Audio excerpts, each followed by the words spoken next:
출애굽기 38장. 그는 조각목으로 제단을 만들었습니다. 제단은 길이가 5규빗, 너비가 5규빗인 정사각형이고 높이는 3규빗이었습니다. 제단의 네 모서리에는 뿔을 하나씩 만들었습니다. 뿔은 제단에 붙어있게 만들었습니다. 그런 다음에 제단 전체를 놋으로 입혔습니다. 그는 놋으로 제단 위에서 쓸 모든 연장과 그릇, 곧 재를 담는 통과 삽과 대야와 고기 갈고리와 불타는 나무를 옮길 때 쓸 냄비를 만들었습니다. 그는 또 불타는 나무를 담을 큰 놋그물을 만들고 그 그물을 제단턱 아래 땅과 제단 꼭대기의 중간쯤에 두었습니다. 그는 놋고리를 만들어 제단을 옮기는 데에 쓸 채를 끼울 수 있게 하였는데 그 고리들을 그물의 네 모서리에 붙였습니다. 그는 조각목으로 제단을 옮기는 데에 쓸 채를 만들었습니다. 그리고 그것을 놋으로 입혔습니다. 그는 제단 양쪽의 고리에 채를 끼워 제단을 옮기는 데에 사용할 수 있게 했습니다. 그는 널빤지로 제단을 만들 때 속은 비게 했습니다. 그는 씻는 데 쓸 물동이와 그 받침을 놋으로 만들었습니다. 그는 회막 입구에서 봉사하는 여자들이 받친 놋거울로 그것들을 만들었습니다. 그는 회막의 뜰을 만들었습니다. 남쪽에는 고운 모시로 만든 길이가 100규빗인 휘장을 둘러서 울타리를 만들었습니다. 그쪽의 기둥 20개와 밑받침 20개는 놋으로 만들고 기둥의 갈고리와 고리는 은으로 만들었습니다. 남쪽과 마찬가지로 북쪽에도 길이가 100규빗인 휘장을 둘렀습니다. 북쪽 또한 기둥 20개와 밑받침 20개는 놋으로 만들고 기둥의 갈고리와 고리는 은으로 만들었습니다. 서쪽에는 길이가 50규빗인 휘장을 둘러서 울타리를 만들었습니다. 그 휘장은 기둥이 10개이고 밑받침이 10개인데 기둥의 고리와 갈고리는 은으로 만들었습니다. 동쪽 울타리도 길이가 50규빗이었습니다. 한쪽 입구에는 길이가 15규빗인 휘장이 있었고 거기에는 기둥 3개와 밑받침 3개가 있었습니다. 다른 쪽에도 길이가 15규빗인 휘장이 있었습니다. 거기에도 기둥 3개와 밑받침 3개가 있었습니다. 뜰 둘레의 모든 휘장은 고운 모시로 만든 것이었습니다. 기둥 밑받침은 놋으로 만들었고 기둥 위의 고리와 갈고리는 은으로 만들었습니다. 기둥 꼭대기도 은으로 입혔으며 뜰 안의 모든 기둥에는 은고리를 달았습니다. 뜰로 들어가는 입구의 막은 파란 실과 자주색 실과 빨간 실과 곱게 짠 모시로 만들었습니다. 술을 잘 놓는 사람이 거기에 술을 놓았습니다. 막의 길이는 20규빗이고 높이는 5규빗이었습니다. 그 높이는 뜰 둘레의 휘장의 높이와 같았습니다. 그 막은 놋으로 만든 기둥 4개와 밑받침 4개에 걸려 있었습니다. 기둥 위의 고리와 갈고리는 은으로 만들고 기둥 꼭대기도 은으로 입혔습니다. 회막과 뜰의 울타리의 모든 말뚝은 놋으로 만들었습니다. 회막을 지을 때에 사용한 금속은 이러합니다. 회막은 십계명을 쓴 두 돌판을 보관하는 곳입니다. 모세는 레위 사람들을 시켜서 사용된 금속 목록을 짜게 했습니다. 아론의 아들 이다말이 목록 짜는 일에 책임을 맡았습니다. 유다지파 사람 훌의 손자이며 우리의 아들인 부살렐은 여호와께서 모세에게 명령하신 것을 다 만들었습니다. 단지파 사람 아이사막의 아들 오홀리압이 부살렐을 도왔습니다. 오홀리압은 금속과 돌의 무늬를 놓을 수 있는 재능을 가지고 있었습니다. 그는 설계도 잘했고 파란 실과 자주색 실과 빨간 실과 고운 모시에 술을 놓는 솜씨도 있었습니다. 회막을 짓는 데 든 모든 금은 다 주님께 바친 것이었습니다. 그 무게는 성소에서 다는 무게로 29달란트와 730세겔이었습니다. 은은 인구조사를 받은 사람이 바쳤습니다. 그 무게는 성소에서 다는 무게로 100달란트와 1775세겔이었습니다. 백성의 수를 셀 때에는 20살 이상인 사람을 세었는데 그 수는 모두 60만 3,550명이었으므로 한 사람이 은 한 배가 곧 반 세겔씩 낸 셈입니다. 이 은 중에서 100달란트는 회막과 휘장의 밑받침 100개를 만드는 데 썼습니다. 그러므로 기둥 하나에 은 1달란트를 쓴 셈입니다. 나머지 은 1775세겔로는 기둥의 갈고리를 만드는 데 썼습니다. 그리고 기둥 덮개와 고리를 만드는 데도 썼습니다. 주님께 바친 놋의 무게는 70달란트와 2400세겔이었습니다. 그들은 이 놋으로 회막 입구의 밑받침과 제단과 놋그물과 제단의 모든 기구를 만들었습니다. 그리고 이 놋으로 뜰을 둘러친 휘장의 밑받침과 뜰 입구의 휘장의 밑받침과 회막과 뜰을 둘러친 휘장의 말뚝도 만들었습니다. 요한복음 17장. 예수님께서는 이 말씀을 하시고 눈을 들어 하늘을 바라보시며 기도하셨습니다. 아버지, 때가 이르렀습니다. 아버지의 아들을 영광되게 해주십시오. 아들이 아버지를 영화롭게 하겠습니다. 아버지께서는 아들에게 주신 모든 사람에게 영생을 주려고 모든 사람을 다스리는 권세를 아들에게 주셨습니다. 영생은 곧 한 분이신 참 하나님과 아버지께서 보내신 자 예수 그리스도를 아는 것입니다. 저는 땅에서 아버지를 영광되게 하였고 아버지께서 제게 하라고 주신 일을 완전히 행하였습니다. 그러므로 아버지, 이제는 세상이 창조되기 전에 제가 아버지와 함께 가지고 있던 그 영광으로서 저를 영광되게 해주십시오. 저는 아버지께서 세상에서 택하여 제게 주신 사람들에게 아버지의 이름을 나타냈습니다. 그들은 아버지의 것이었는데 아버지께서 제게 주셨고 그들은 아버지의 말씀을 지켰습니다. 지금 그들은 제게 주신 모든 것이 다 아버지께로부터 온 것임을 알고 있습니다. 저는 아버지께서 제게 주신 말씀을 이 사람들에게 주었습니다. 그들은 그 말씀을 받았고 제가 아버지로부터 온 것을 진정으로 알았고 아버지께서 저를 보내신 것을 믿었습니다. 이제 저는 그들을 위하여 기도합니다. 세상 사람을 위해서가 아니라 아버지께서 제게 주신 자를 위해 기도합니다. 그것은 그들이 아버지의 것이기 때문입니다. 제 것은 다 아버지의 것이고 아버지의 것은 다 제 것입니다. 그리고 저는 그들로 말미암아 영광을 받았습니다. 저는 더 이상 세상에 있지 않겠지만 이 사람들은 계속 세상에 있습니다. 그리고 저는 아버지께로 갑니다. 거룩하신 아버지, 아버지께서 제게 주신 아버지의 이름으로 저들을 지켜주셔서 우리가 하나인 것 같이 그들도 하나가 되게 하여 주십시오. 제가 그들과 함께 있는 동안 저는 아버지께서 제게 주신 아버지의 이름으로 그들을 지켰습니다. 저는 그들을 보호하였습니다. 멸망의 자식을 빼놓고는 그들 중 한 사람도 잃지 않았습니다. 멸망의 자식을 잃은 것은 성경 말씀이 이루어지게 하기 위함이었습니다. 이제 저는 아버지께로 갑니다. 제가 세상에서 이것을 말하는 것은 저의 기쁨이 그 사람들 속에 충만히 있도록 하려는 것입니다. 제가 아버지의 말씀을 그들에게 주었습니다. 제가 세상에 속하지 않은 것처럼 그들도 세상에 속하지 않았으므로 세상은 그들을 미워하였습니다.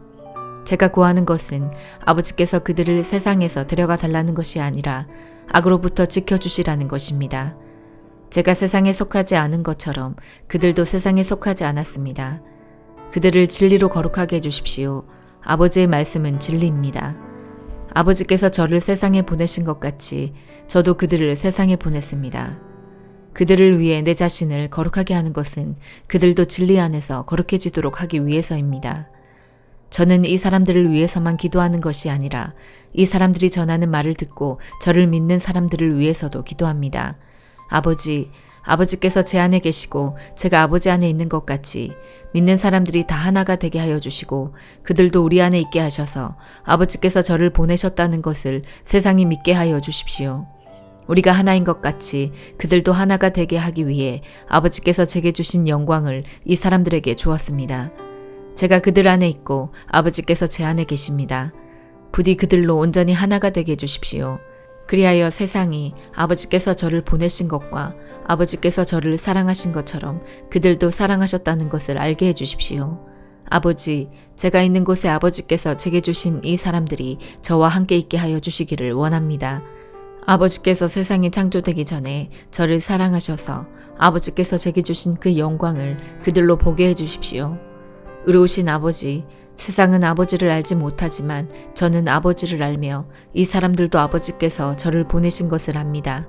아버지께서 제게 보이신 사랑이 그들에게 있고 저도 그들 안에 있게 하기 위해 그 사람들에게 아버지의 이름을 알게 하였고 앞으로도 계속 알게 할 것입니다. 잠언 14장. 지혜로운 여인은 자기 집을 번영하게 하지만 미련한 여인은 자기 손으로 집을 망친다. 정직하게 행하는 사람은 여호와를 경외하지만 행위가 악한 사람은 그분을 멸시한다. 미련한 사람은 말 때문에 자기 등에 회초리를 맞으나 지혜로운 자의 입술은 자신을 보호한다. 소가 없으면 외양간이 깨끗하겠지만 소의 힘으로 얻는 것이 많다. 진실한 증인은 거짓말을 하지 않지만 거짓 증인은 거짓말을 밥 먹듯 내뱉는다. 거만한 자는 지혜를 찾아도 발견하지 못하나 명철한 사람은 쉽게 지식을 얻는다. 어리석은 자에게서 속히 떠나라. 그의 입술에서 무슨 배울 것이 있겠는가. 슬기로운 사람의 지혜는 그의 길을 밝혀주지만 어리석은 자의 미련은 속이는 것뿐이다. 미련한 사람은 죄의 용서받는 일을 비웃지만 정직한 사람들은 은총을 입는다. 마음의 고통은 남이 모르고 기쁜 마음도 역시 모른다. 악인의 집은 망하지만 정직한 자의 살림은 번창한다. 어떤 길은 사람이 보기에 좋아 보여도 결국은 죽음의 길이다. 웃을 때도 고통이 숨어있고 기쁨의 끝에도 슬픔이 있다. 마음이 비뚤어진 사람은 행한 대로 보응을 받겠고 선한 사람도 자기 행실로 보상을 받는다. 미련한 자는 남의 말을 고지곳대로 듣지만 슬기로운 사람은 신중하게 행동한다. 지혜로운 사람은 여호와를 경외하고 악한 일을 멀리하나 어리석은 자는 제멋대로 행동한다. 성미가 조급한 사람은 미련한 짓을 하고 음모를 꾸미는 자는 미움을 받는다. 미련한 사람은 미련을 상속받지만 슬기로운 사람은 지식의 왕관을 쓴다. 사악한 자들은 선인들 앞에서 고개를 숙여야 하고 악인들은 의인의 문 앞에 엎드린다. 가난한 사람은 이웃도 피하지만 부자는 친구가 많다. 자기 이웃을 업신여기는 사람은 죄를 짓는 것이지만 가난한 자를 돕는 사람은 복이 있다. 음모를 꾸미는 자는 길을 잃고 방황할 것이지만 선한 것을 생각하는 사람은 사랑과 신실함을 보장받는다. 모든 수고는 이득을 가져오나 말로만 하면 가난해질 뿐이다. 지혜로운 자가 쓸 면류관은 자기의 지혜이지만 미련한 사람이 쓸 화관은 자기의 미련이다. 진실한 증인은 죄 없는 사람들을 구하지만 거짓 증인은 사람을 해친다. 여호와를 경외하는 사람은 견고한 요새를 가진 자이며 그 후손도 그로 인해 피난처를 얻는다. 여호와를 경외하는 것이 생명의 셈이니 사람을 사망의 올무에서 건진다. 백성이 많은 것은 왕의 영광이지만 백성이 없는 왕은 망한다. 화를 참는 자는 지혜로우나 성미가 조급한 사람은 미련을 드러낸다. 마음이 편하면 신체도 건강하나 질투심은 뼈를 썩게 만든다. 가난한 사람을 학대하는 자는 저들을 만드신 주를 멸시하는 것이며 궁핍한 자에게 베푸는 자는 하나님을 경외하는 것이다. 재앙이 오면 악인은 망하지만 의인은 죽을 자리에서도 피난처를 얻는다. 지혜는 슬기로운 사람의 마음에는 간직되지만 심지어 어리석은 사람 중에서도 알려진다. 의로운 사람들은 자기 나라를 번창하게 하지만 죄는 백성을 부끄럽게 만든다. 왕은 지혜로운 신하를 기뻐하나 해를 끼치는 신하에게는 진노를 바란다. 빌립보서 1장. 예수 그리스도의 종인 바울과 디모데는 그리스도를 믿는 빌립보에 사는 모든 성도들과 지도자들과 집사들에게 편지를 씁니다. 우리 아버지 하나님과 주 예수 그리스도의 은혜와 평화가 함께하기를 빕니다. 나는 여러분을 생각할 때마다 하나님께 감사를 드립니다. 또한 늘 기쁨으로 여러분 모두를 위해 기도하고 있습니다. 여러분은 제가 복음을 전할 때 늘 도움을 베풀어 주었습니다. 그것은 여러분이 복음을 들은 그날부터 오늘 이 순간까지도 그러합니다. 하나님께서는 여러분 안에서 선한 일을 시작하셨습니다. 그분은 끊임없이 일하고 계시므로 예수 그리스도께서 오시는 마지막 그날에 그 모든 선한 일을 확실히 완성하실 것입니다. 여러분을 이처럼 생각하는 것은 당연합니다. 여러분은 제 마음속에 늘 살아 있습니다. 내가 감옥에 있을 때나 복음을 지키고 진리의 말씀을 전파하는 그 모든 시간에 여러분은 하나님의 은혜 안에서 나와 함께 있어 주었습니다. 내가 여러분을 얼마나 보고 싶어 하는지는 그 누구보다도 하나님께서 잘 알고 계실 것입니다. 예수 그리스도의 사랑으로 여러분 모두를 사랑합니다. 여러분을 위해 기도합니다. 여러분의 사랑이 나날이 커지고 그 사랑으로 더 풍성한 지식과 통찰력을 갖게 되기를 기도합니다. 선함과 악함을 분별하여 선한 것을 선택할 줄 알게 되어서 그리스도께서 오시는 날에 깨끗하고 흠없는 모습으로 서게 되기를 기도합니다. 또한 예수 그리스도께서 인정하시는 의의 열매로 하나님께 영광과 찬송을 올려드릴 수 있기를 기도합니다. 형제 여러분, 내가 당한 고난이 오히려 하나님의 복음을 전하는데 도움이 되었다는 것을 알려드립니다. 내가 그리스도를 믿었다는 이유로 죄 없이 감옥에 갇혀 있는 것을 모든 경비대와 사람들이 다 알게 되었습니다. 비록 내가 감옥에 있으나 오히려 사람들은 이것 때문에 자신감을 얻어 더욱 담대하게 그리스도의 복음을 전하고 있습니다. 그 중에 어떤 이들은 나를 시기하고 질투하는 마음에서 복음을 전하는 자들도 있습니다. 그러나 돕고자 하는 순수한 마음으로 전도하는 사람들도 많이 있습니다. 순수한 마음을 가지고 돕는 사람들은 하나님께서 나를 복음을 지키는 일에 힘쓰도록 부르셨다는 사실을 알고 사랑으로 복음을 전하는 일에 애쓰고 있습니다. 그러나 그렇지 않은 사람들은 이기적인 마음으로 자신들이 높아지기를 원하는 뜻에서 또 감옥에 있는 나를 속상하게 하려고 더 열심히 그리스도를 전합니다.